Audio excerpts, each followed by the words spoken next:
अपनी खराब नीतियों की वजह से एक के बाद एक ट्रंप अपने सभी कीमती दोस्त खो रहे।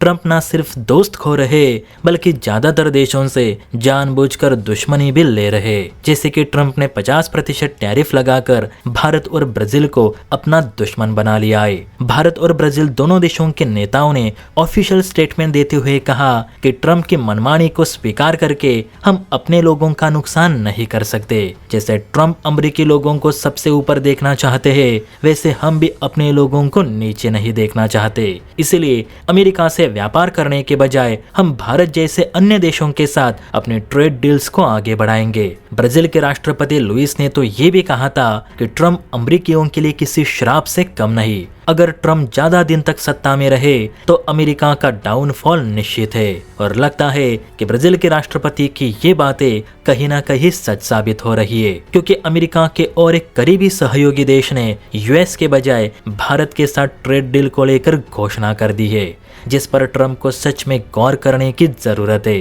दरअसल दोस्तों, बात हो रही है साउथ अफ्रीका की, जिसने डॉलर में नहीं तो रुपए में व्यापार करने की बात कही है। जानकारी के अनुसार साउथ अफ्रीका के राष्ट्रपति सिरिल रामाफोसा ने अपनी ब्रीफिंग के दौरान कहा कि ट्रंप जिस बेलगाम से सभी देशों पर रेसिप्रोकल टैरिफ लगाते जा रहे, उससे अमेरिका के साथ व्यापार करना अब बहुत मुश्किल हो चुका है। ना सिर्फ हमारे लिए बल्कि अमेरिकियों के लिए भी, क्योंकि अब 10 रुपए की चीज भी अमेरिका पहुंचते पहुंचते 100 रुपए की हो रही है, जिससे सिर्फ ट्रंप का सरकारी खजाना भर रहा है, बाकी व्यापारी वर्ग तो नुकसान ही झेल रहा है। इससे अच्छा तो यही है कि हम ऐसे देश के साथ व्यापार करें जहां उसे भी मुनाफा हो और हमें भी। और इस समय चीन के बाद दुनिया में कोई बड़ा मार्केट है तो वो है भारत। दरअसल राष्ट्रपति रामाफोसा का कहना है कि वो जल्द अपनी एक टीम भारत भेजकर दोनों देशों में लोकल करेंसी में व्यापार करने पर सहमति हासिल करना चाहते।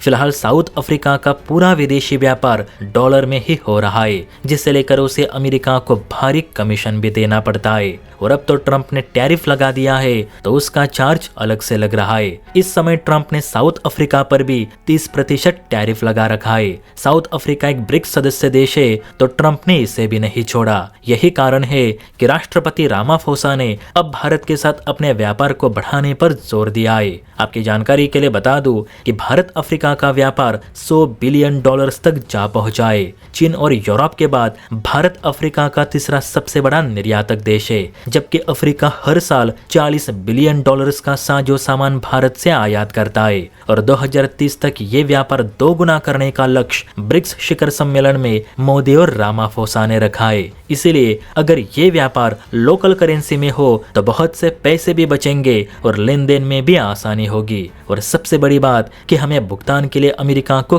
कमीशन भी नहीं देना पड़ेगा। इसीलिए भारत अफ्रीका का आगे का व्यापार डॉलर के बजाय रुपए रेंड में होगा तो काफी अच्छा रहेगा। रामाफोसा का कहना है कि साउथ अफ्रीका भारत के साथ मिलकर न सिर्फ पारंपरिक व्यापार को बढ़ावा देना चाहता है बल्कि डिफेंस सेक्टर में भी नई उपलब्धियां हासिल करना चाहता है। अब देखा जाए तो अभी तक भारत सरकार ने इस पर कोई भी रिप्लाई नहीं दिया, लेकिन मेरे हिसाब से देना चाहिए, क्योंकि भारत जितने ज्यादा देशों के साथ लोकल करेंसी में व्यापार करेगा वो उतना ही बेहतर और आसान रहेगा। साथ ही धीरे धीरे रुपए का दुनिया में रुतबा भी बढ़ेगा। आपको क्या लगता है दोस्तों, क्या हमें साउथ अफ्रीका के साथ रुपए रेंड में व्यापार करना चाहिए या फिर नहीं? इस पर आपकी क्या सोच है, नीचे कमेंट करके जरूर बताइए। और हाँ, वीडियो अच्छी लगी हो तो बेल आइकन प्रेस करके चैनल को लाइक एंड सब्सक्राइब जरूर करें। जय हिंद।